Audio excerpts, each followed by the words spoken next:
अगर हम लोग कार्टिलेज की बात करें तो कार्टिलेज एक स्ट्रॉन्ग बट स्लाइटली फ्लेक्सिबल, क्योंकि स्ट्रॉन्ग तो ये होगा क्योंकि इसमें सपोर्ट तो देनी ही है, लेकिन ये उस हिसाब से हार्ड नहीं होगा, ये फ्लेक्सिबल होगा क्योंकि ये बोन की तरह नहीं है। ठीक है, बोन से थोड़ा सा सेमी रिजिड है। बोन तो एक रिजिड कनेक्टिव टिश्यू है ना, लेकिन ये सेमी रिजिड है, मतलब उसकी जितनी हार्डनेस है उससे कम इसकी होती है, which is capable of withstanding a considerable degree of mechanical stress. क्योंकि वो अगर जो है यहाँ पे ज़्यादा हार्ड होगा तो वो कैन ब्रेक हो सकता है, लेकिन इसलिए इसको फ्लेक्सिबल रखा गया है ताकि इसके ऊपर जब स्ट्रेस अप्लाई हो, फोर्स अप्लाई हो, कि प्रेशर अप्लाई हो, तो वो उस फोर्स को विद स्टैंड कर सके, मतलब उसको बर्दाश्त कर सके। The cartilage act as a shock absorber and provide a mechanical support. बहुत ही इंपॉर्टेंट एमसीक्यू है, आपसे पूछा जाता है कि शॉक एब्जॉर्बर, जब भी हम शॉक की स्टेट में होते हैं तो हमारी बॉडी पे या उस पार्ट पे मेजरली बहुत प्रेशर लग रहा होता है, तो वो कार्टिलेज वहाँ पे जो प्रेजेंट होते हैं उस पार्ट में, वो एज अ शॉक एब्जॉर्बर काम करते हैं और फिर हमारी बॉडी के पार्ट्स को ये सपोर्ट देते हैं। उसके साथ cartilage covers the articulating surfaces of bone and the serves to facilitate movements at joint. Articulation क्या होती है? आर्टिकुलेशन होती है वो चीज़, वो पॉइंट जहाँ पे कुछ आपस में कोई कनेक्शन बन रहा है, आपस में कोई जॉइनिंग हो रही है, ठीक है, कुछ मिल रहा है, तो वो जो बोन्स की सर्फेसिस है ना, आपको पता है एक बोन दूसरे से कनेक्टेड है, उनके दरमियान में वो प्रेजेंट है कार्टिलेज जो उनको आपस में ज्वाइन करके रखता है, आर्टिकुलेट करके रखता है। इस तरह ये जो जॉइंट्स बनते हैं वहाँ पर जो मूवमेंट फैसिलिटेट करवाई जाती है वो इन कार्टिलेज की वजह से होती है।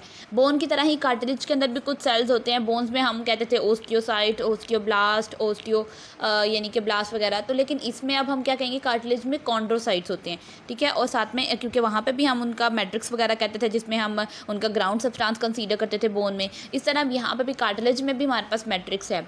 लेकिन वो कह रहे हैं कि यहाँ पे नॉन कैल्सीफाइड है। बोन तो एक कैल्सीफाइड पोर्शन है ना, कैल्शियम उसमें आपको पता होता है, लेकिन ये एक मेनली कैल्शियम फॉस्फेट होता है, लेकिन यहाँ पे यानी कि कार्टिलेजेस में आपके पास नॉन कैल्सीफाइड पोर्शन है, यानी कोई कैल्शियम प्रेजेंट नहीं है। फिर कार्टिलेज का जो मैट्रिक्स है वो बोन के कंपैरिजन में थोड़ा सा सॉफ्ट है, क्योंकि वो देखो ना उसमें वो मिनरलाइज्ड टिश्यूज़ वो प्रेजेंट नहीं है, वो जो इतने हार्ड सब्सटेंसेस थे वो नहीं है, इसलिए वो कार्टिलेज के यानी कि जो मैट्रिक्स है वो बोन के कंपैरिजन में सॉफ्ट है। फिर उसके बाद cartilage has a quality of springingness, यानी जैसे स्प्रिंग होता है ना, उसको स्ट्रेच करते हैं, वो फ्लेक्सिबल होता है, वो खींच के अपनी जगह पर वापस आ जाता है, तो इस तरह ये भी स्प्रिंगनेस का मतलब यही है कि वो स्ट्रेच हो सकता है, which is not present in the bone. Bone को तो आप स्ट्रेच नहीं कर सकते ना, वो तो एक हार्ड, एक रिजिड, एक बोनी फ्रेमवर्क स्ट्रक्चर है। फिर कार्टिलेज एवास्कुलर है, यानी इसमें कोई वेसल्स प्रेजेंट नहीं है, कोई ब्लड वेसल्स नहीं है, इसलिए जो इसकी ऑक्सीजन और जो न्यूट्रिएंट्स हैं वो इसके मैट्रिक्स के ज़रिए से यानी कि वो रीच करती हैं। वैसे तो अगर हम बात करें, अगर ब्लड वेसल्स होती तो वो फिर आपका न्यूट्रिएंट वगैरह प्रोवाइड कर रही होती, लेकिन यहाँ पे नहीं है, तो वो मैट्रिक्स में से जो मटीरियल होता है, न्यूट्रिएंट होता है और ऑक्सीजन होती है, वो पास करती है, और जो इसके सेल्स थे जिनको हमने कॉन्ड्रोसाइट्स कहा, वहाँ पर जाती है। ठीक है, उसके बाद है यानी वेस्ट प्रोडक्ट भी इसी तरह इन सेल्स के थ्रू ही वापस आ जाता है। फिर कार्टिलेजेस की टाइप्स देखते हैं। 3 तरह के कार्टिलेजेस होते हैं और इनको हम ज़्यादातर मैट्रिक्स की बेस पे भी इनको डिफ्रेंशिएट कर रहे हैं। ठीक है, और उनके फाइबर्स की बेस पे भी कर रहे हैं, उनकी जो स्ट्रेंथ है, उनकी जो रेजिलियंस है, यानी उनकी प्रेशर को बर्दाश्त करने की जो कैपेबिलिटी है, उनकी बेस पे भी कर रहे हैं। तो वो 3 जो हैं that are hyaline cartilage, fibro cartilage and elastic cartilage. सबसे पहले नंबर फर्स्ट पे इंपॉर्टेंट है, बहुत ज़्यादा इनकी टाइप्स एमसीक्यूज में फ्रीक्वेंटली पूछते हैं, शॉर्ट में पूछते हैं। Highline cartilage most commonest type, bit line, यानी ये तो पेट लाइन है ना, यानी कि पकड़ लें इसको, दैट इज़ कॉमनेस्ट टाइप जो है, सबसे कॉमन कौन सी है बॉडी में? हाईलाइन कार्टिलेज है, क्योंकि ज़्यादा पोर्शंस पे, बॉडी के मैक्सिमम पोर्शंस पे सबसे ज़्यादा हाईलाइन कार्टिलेज है।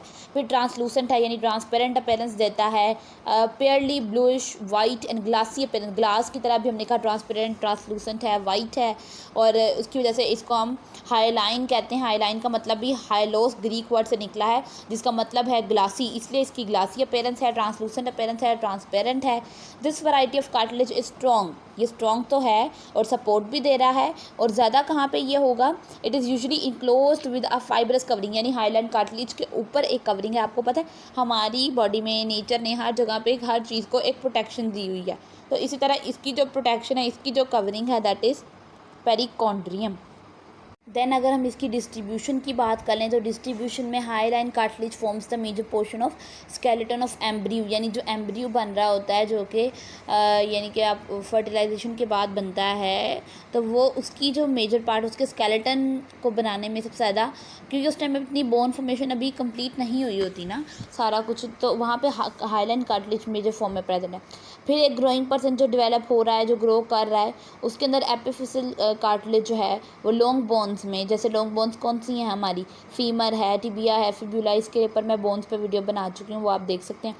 तो फीमर, टिबिया, फिब्यूला, ये जो हमारी ये हैं ह्यूमरस की बोन्स, रेडियस अल्ना, इनके अंदर सबसे ज़्यादा जो है हमारे पास हाईलाइन कार्टिलेज है। तो आप देख रहे हैं कि बॉडी के major portion upper lower limb पे देखें सबसे ज़्यादा, इसलिए तो हमने कहा ये कॉमनस्ट टाइप है। देन आर्टिकुलर कार्टिलेज, आर्टिकुलर मैं बता चुकी हूँ, वो जो किसी चीज़ के दरम्यान में ना कनेक्शन बनाते हैं। तो अब यहाँ देखो, covering the joint forming bone ends, bone के एंड्स जो बना रहे होते हैं और दो बोन को आपस में जो जोड़ रहे होते हैं, उनके दरम्यान जो कनेक्शन होता है उसके जॉइंट पे ये प्रेजेंट होती हैं, are also of the hyaline cartilage. In this location hyaline cartilage allows the bone to move with the minimum friction. इसलिए किया जाता है ये, क्यों कार्टिलेज वहाँ पे प्रेजेंट है बोन्स के दरमियान में, ताकि जब आपस में बोन्स मूव करती हैं तो एक दूसरे से टकराती हैं। अब वो जब टकराएंगी तो उनके दरमियान में फ्रिक्शन आएगी, तो अगर ये कार्टिलेज प्रेजेंट होगा तो फ्रिक्शन कम से कम आएगी, और जब कम रगड़ेंगी तो वो डैमेज जो है वो कम होगा उनके ऊपर, और शॉक जो है वो उसको एब्जॉर्ब करेंगी। उसके बाद highline cartilage reinforce the respiratory passage in the lungs, trachea and bronchi, यानी वहाँ पे भी हमारे कार्टिलेजेस प्रेजेंट है। जैसे हमारे ट्रकिया में पूरा सी शेप कार्टिलेजेस हैं, लेरिंग्स में हमारे लेरिंजियो कार्टिलेज है, ब्रोंकाई में हैं, तो वहाँ पे भी इसको जो है इसको यानी सपोर्ट देना होता है रिस्पायरेटरी स्ट्रक्चर्स को। फिर कोस्टल कार्टिलेजेस हैं जो हमारे रिब्स के इंटीरियर आगे वाली साइड पे हैं, एंड और कंपोस्ट वो भी हाईलाइन कार्टिलेज के बने हुए हैं। In this location it allows the thoracic cage to expand. अब देखो ना, जब हम एयर इनटेक करते हैं या हम एक्सपेल करते हैं, बाहर भेजते हैं, तो दोनों केसेस में हमारी जो है यानी जो मसल्स हैं यानी या रिब्स, हमारी जो इंटरकोस्टल मसल्स हैं, उन्होंने वो एक्सपैंड और कॉन्ट्रैक्ट करना होता है ना, जैसे हमारी thoracic cavity, chest cavity expand या कॉन्ट्रैक्ट कर रही होती है, तो उस उधर भी कार्टिलेजेस होते हैं, ताकि वो जब वो एक्सपैंड करें या कॉन्ट्रैक्ट करें, उनको जो प्रॉपर मूवमेंट की सपोर्ट है वो यहाँ पे प्रोवाइड की जाए। The skeleton of inferior part of external nose, हमारी जो आउटसाइड वाला पोर्शन है, जो नोस्ट्रिल्स वगैरह वाला पोर्शन है, जो सॉफ्ट है, आपको पता फ्लेक्सिबल है, तो वहाँ पे भी आपका हाईलाइन कार्टिलेज है। तो ये हमारा हाईलाइन कार्टिलेज के बारे में था। अब है fibrocartilage. This is resilient and pliable. Resilient का मतलब है कि वो चीज़ जो क्विकली किसी भी स्ट्रेस, किसी भी प्रेशर, किसी भी फोर्स को अपने मतलब ऊपर जो है वो बर्दाश्त कर सके, और पैलिएबल दैट इज़ इजीली फ्लेक्सिबल। तो फिब्रो जो है इसमें फाइबर्स हैं बेसिकली, इसलिए ये जो है हमारे पास रेजिलिएंट और पैलिएबल है। It possesses special properties of resisting tension and absorbing shocks. वही वाली बात, जितने भी कार्टिलेजेस है ना, मेन काम इनका टेंशन, स्ट्रेच, प्रेशर, फोर्स, इनको जो है वो करना, एब्जॉर्ब और शॉक को एब्जॉर्ब करना। देन इसकी डिस्ट्रीब्यूशन है, ये कहाँ कहाँ पे मीन्स के प्रेजेंट है, ये वो डिस्ट्रीब्यूशन का मतलब है कि बॉडी में ये कहाँ कहाँ डिस्ट्रीब्यूट हुए, किन किन पार्ट्स में हैं ये। That is in vertebral discs, ठीक है, यानी वर्टिब्रास के दरमियान जो है डिस्क ऑफ प्यूबिक सिम्फिसिस, जो आपको पता है हमारी प्यूबिक की बोन है, इसकी मैं आपको पिक्चर्स अभी एंड पे दिखाती हूँ। फिर उसके बाद है हमारे रिम्स ऑफ जॉइंट सॉकेट्स, देखें labrum glenoidal of scapula and labrum acetabulare of hip bone, ये हिप की साइड पे पोर्शंस पे हैं। The menisci of knee joint and articular disc of certain joint, यानी नी कैप जो हमारा वहाँ पे है, फिर हमारी जॉइंट्स के आर्टिकुलर सर्फेसिस पे।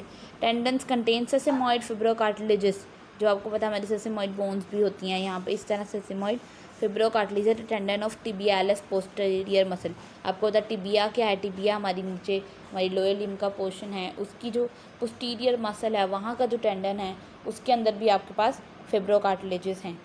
इलास्टिक कार्टिलेजेस क्या है, special character of being flexible. Elastic, तो इलास्टिक से ही आपको पता लग रहा है क्या होता है, वो स्ट्रेचेबल होता है, फ्लेक्सिबल होता है, इस तरह ये भी फ्लेक्सिबल हैं जिन उन स्ट्रक्चर्स में है जहाँ पे फंक्शनल डिस्टोर्शन हो सकती है, जैसे कि ये देखें auricle of external ear, pinna आपको पता है हमारा सुनने का जो काम है वो हमारा ईयर है, तो वहाँ पे क्या होता है जब वॉइस एकदम से आपकी ईयर ड्रम वगैरह पे टकराती तो डैमेज का चांस है, तो वहाँ पे कार्टिलेज है। और दूसरी देखो, जब आपका पिन्ना नीचे वाला जो लॉब सी है ईयर की, कितनी सॉफ्ट है, कितनी फ्लेक्सिबल है, जहाँ पे आप यू कैन से कि आप अपनी ज्वेलरी वगैरह वेयर कर सकते हैं ना, वो पोर्शन कितना सॉफ्ट है।